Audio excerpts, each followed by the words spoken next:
గన్న మీ నాన్నకన్నా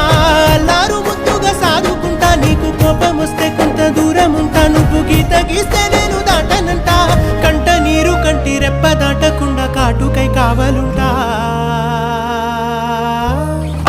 రాంబాయి నీ మీద నాకు మనసాయనే